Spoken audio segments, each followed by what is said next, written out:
This video is brought to you by ShipStation. More about them later in the video.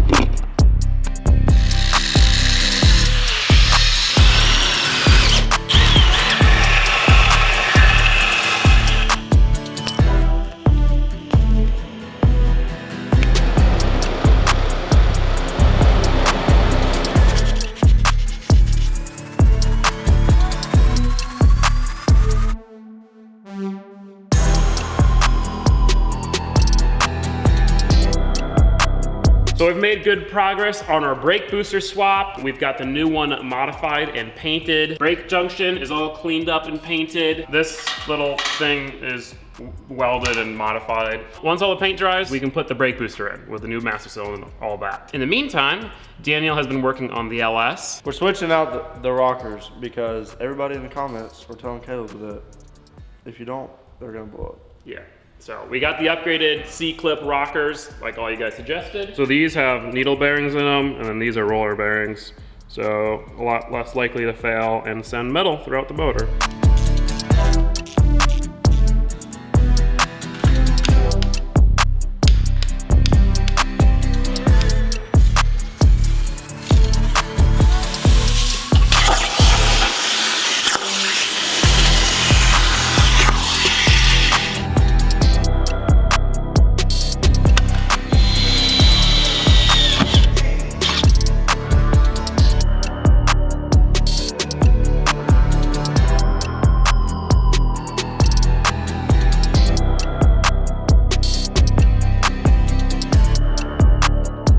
The new brake booster and the Volvo master cylinder are in. Pedal feels good, feels like it's gonna be working, no play, no nothing like that, but I'm not gonna really be able to know until this thing is running. We are gonna have to do all the brake lines at some point, but I also figured the motor's gotta be in here to know where the brake lines can go. So you know what that means. It's motor time, baby. Now, we're actually gonna put it in without the subframe in. First things first, intake manifold goes off, and then we gotta make some hooks to actually lift this thing, then flywheel, clutch, and transmission.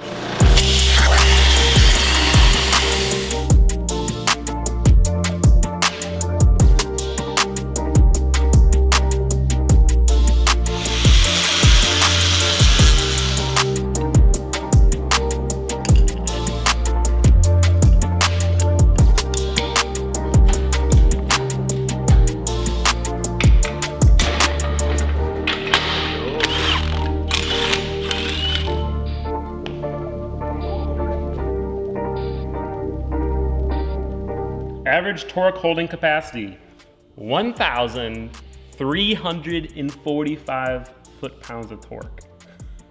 That's average, that's not even the maximum. Damn. Oh.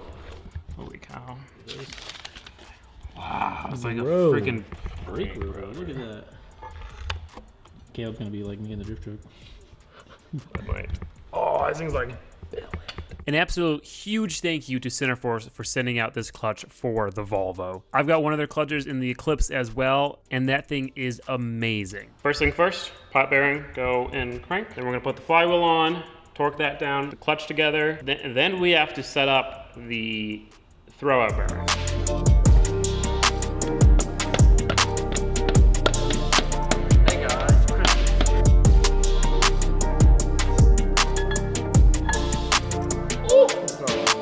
Also comes with all ARP hardware.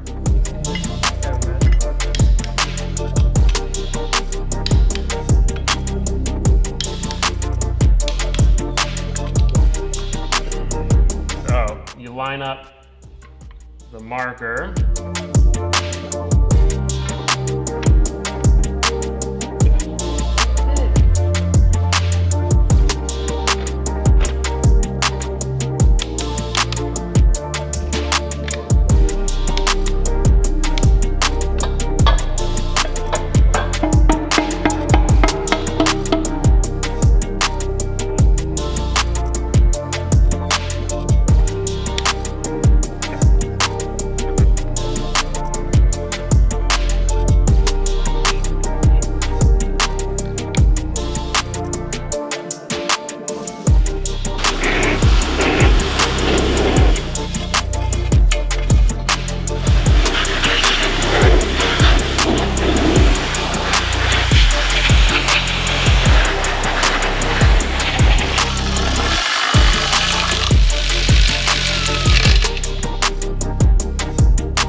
issues with the previous setup of the Volvo was this.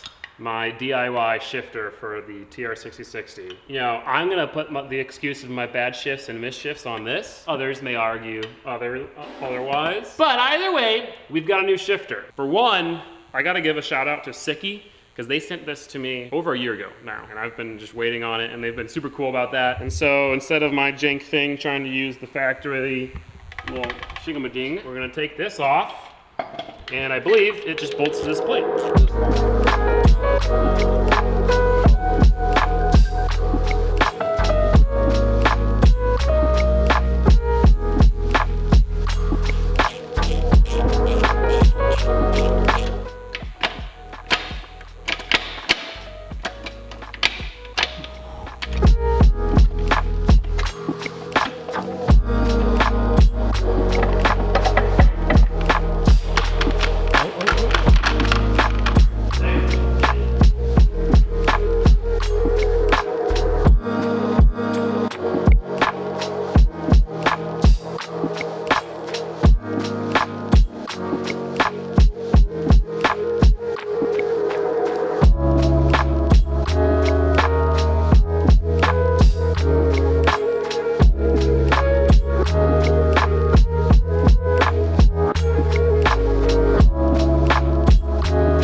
Well, we got the motor and trans sitting in here. Transmission is bolted up with the old transmission mount. Unfortunately, I lost the motor mounts. So right now we got to make motor mounts. We have the subframe just kind of hand tight in there. Got to cut some plates to bolt onto the motor itself and weld some other stuff. Once we get these motor mounts done though, it's just time to assemble parts.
Motor is mounted, just tacked together right now. So we're gonna pull the mounts off, fully weld them, paint them, put them back in.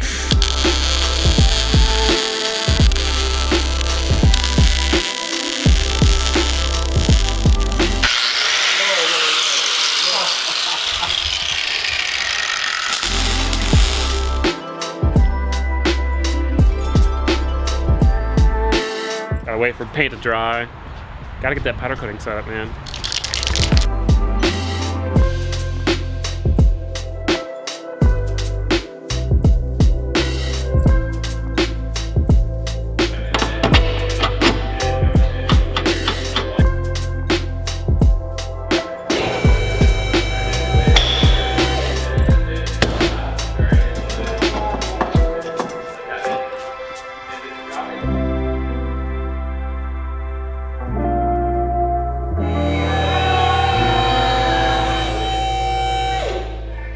Well, damn, this setup is looking pretty good. Look at all this clearance with the oil pan, even though this oil pan's way bigger than the last one we got. Trans mount still fits perfectly, clean. Let's drop it down and look at the engine bay.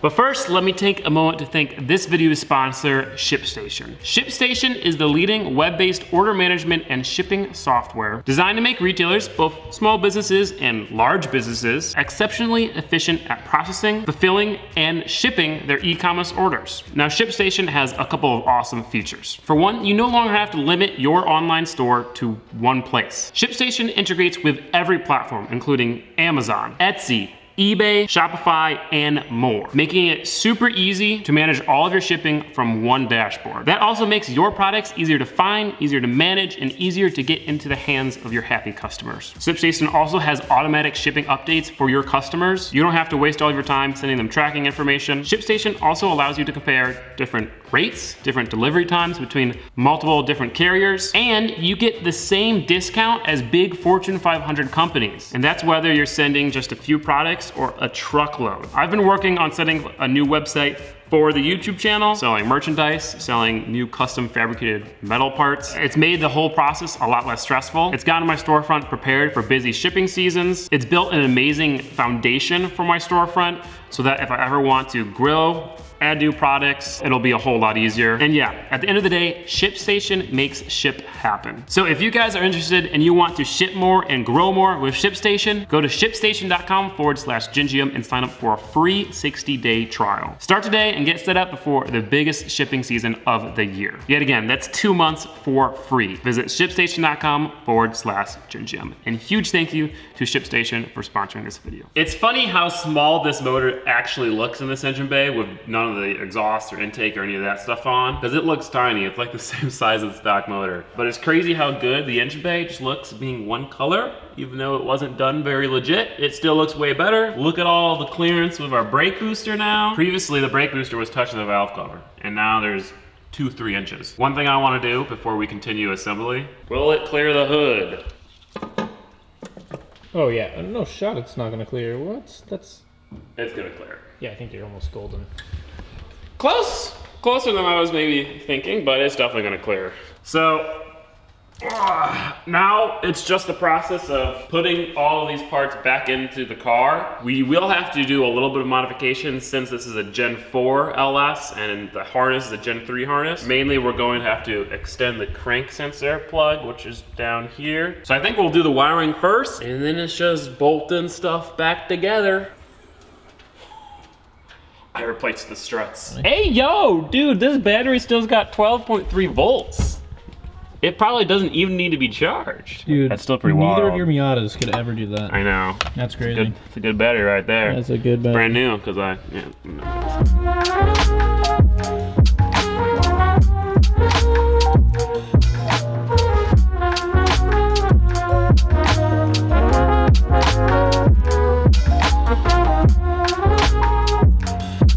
Well, unfortunately, our fancy new valve covers with these modified coil pack mounts, which don't even fit these coil packs, also don't fit the manifold. I think mounting the coil packs on these valve covers will work for this first start, but we're gonna have to either remote mount them or get different valve covers or some sort of situation. Problem is that this engine bay, with everything in it, there's not much room. And so I don't know where we'd have room to put 8 coil packs that wouldn't be just on the valve covers. We'll figure it out. But for now, keep moving.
Holley low ram intake manifold on, and we got their fuel rails on the intake. The D-Work injectors are in their fuel rails. Now, the old fuel lines that we had aren't quite big enough, just because this intake manifold is bigger, so I have got some Dash 8 line. Gonna extend all these lines. Daniel here is working on bolting it down, and then we do some wiring, and then it's just like exhaust and stuff. We're checking the things off the list, one by one.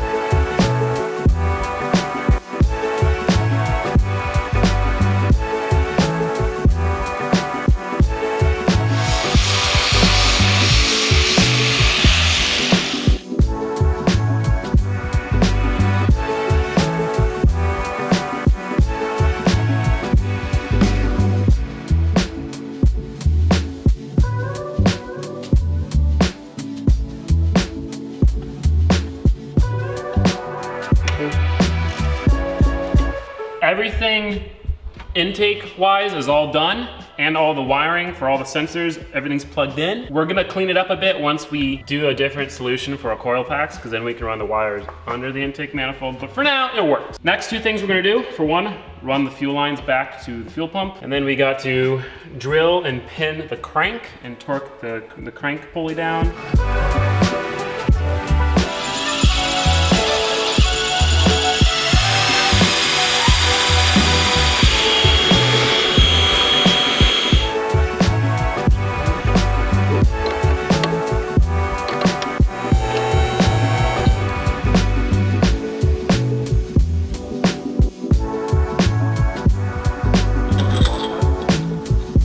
If you have an LS, you know that those crank bolts, man, 250 foot-pounds. Gotta max this torque wrench out.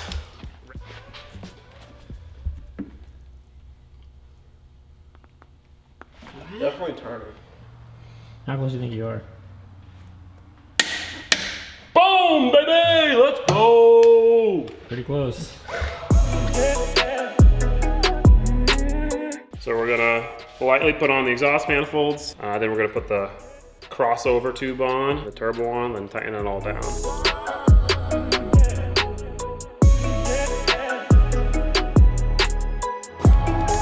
Four studs.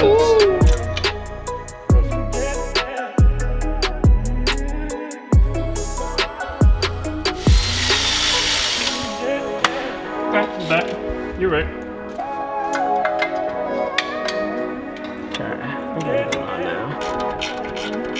So we got everything in the engine bay put together, besides all those parts, which are just intake and wastegate stuff. I mean, not necessary for the first start. And even a lot of the stuff that we did is just temporary to get it running, because we want to get it running today. I have to put the battery cable on, turn on the ECU, hopefully everything works there. Haven't touched anything. I have to download the tune and modify a little bit. Pretty much just tell it that it's got a different crank sensor. Everything else should still work. Beautiful. That's what we wanted to see. Drive-by wires working. Hell yeah. Okay, that's good.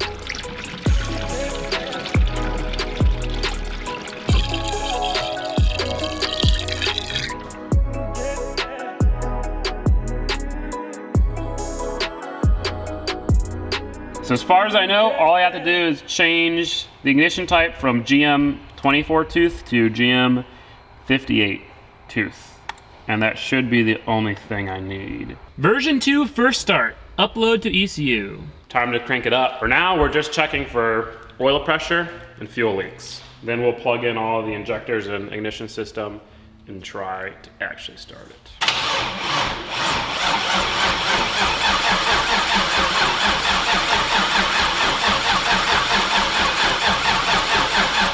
You have no fuel pressure.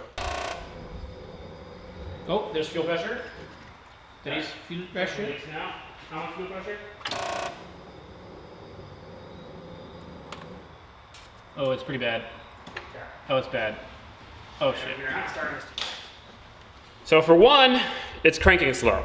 Gonna get a bigger battery. For two, the fuel pumps weren't working. Something with the relay is bad. The Holley is sending a signal back, but really wasn't working. So we bypassed the relay for now, and then as soon as it made fuel pressure, all of the O-rings on the Holly intake started leaking, the fuel rails. It's getting late today, so tomorrow we're gonna come back, get some fatter O-rings for that, get the battery, hopefully get it running, and then we can tidy up some stuff and actually get it finished.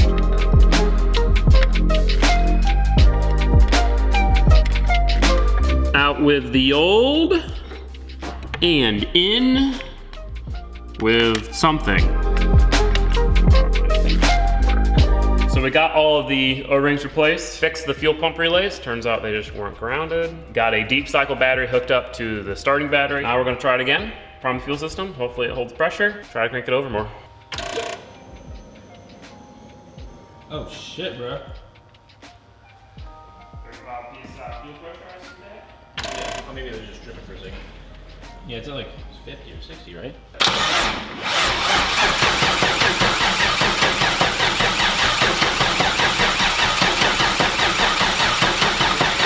Yeah, there goes nothing.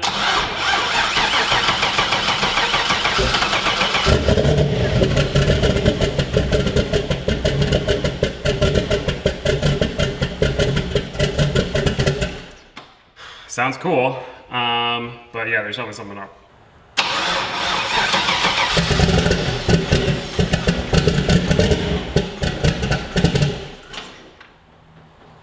Bro, this motor is gonna knock the Volvo off the fucking lip. Yeah. It's running, as you can hear, but it's getting an RPM error. Turns out, I never did research, I just kind of winged it.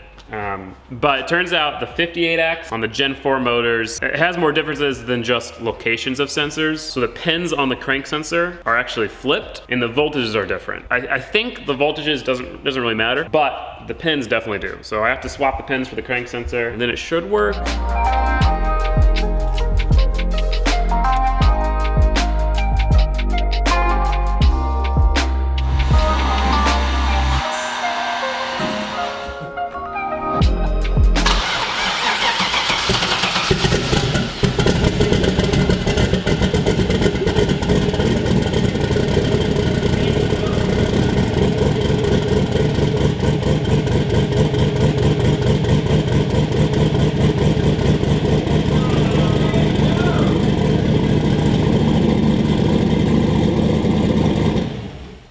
So sure enough, that worked beautifully.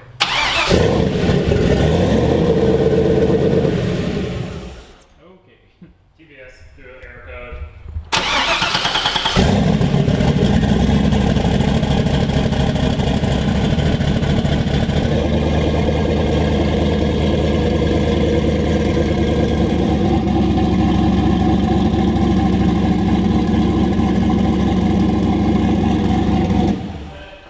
Damn, that sounds That so shit sounds freaking nasty. sick. It literally is. I'm gonna be sitting on the Dude, I was looking the at entire it. car is shaking. Yeah, it's pretty scary, honestly. Oil pressure was good. Everything was good. Fuel pressure looked a little high. Doesn't really matter too much, but whatever.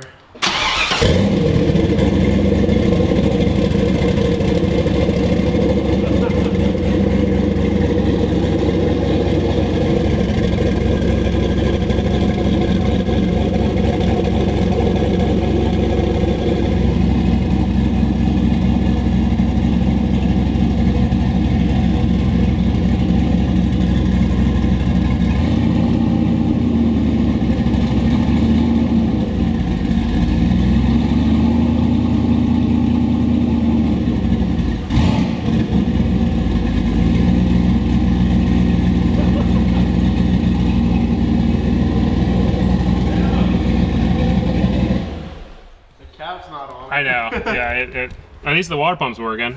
Yeah. God, that sounds so sick. And also, I'm pretty sure the idle's high right now because it's cold. Yeah, it was idling at like 800 there, Yeah. so it was good. It's got way more chop than I thought it was going to for a turbo Dude, it cam. sounds fucking nasty. I can't believe I have something that sounds that cool. And that's just open downpipe too. Yeah.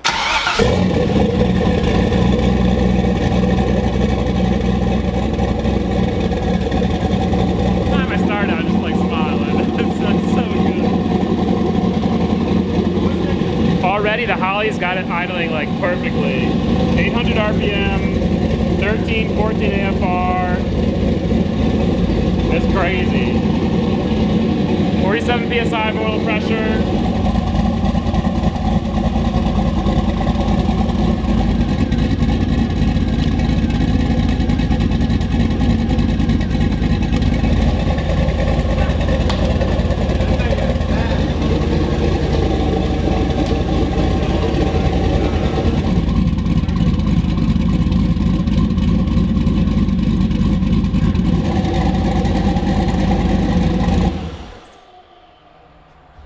mean, it seems to be perfect. It's not really leaking anything, but there's no point in running it longer than it needs to with some of the things unfinished, like the intake, power steering, the exhaust, just dumping right into the starter probably isn't great either.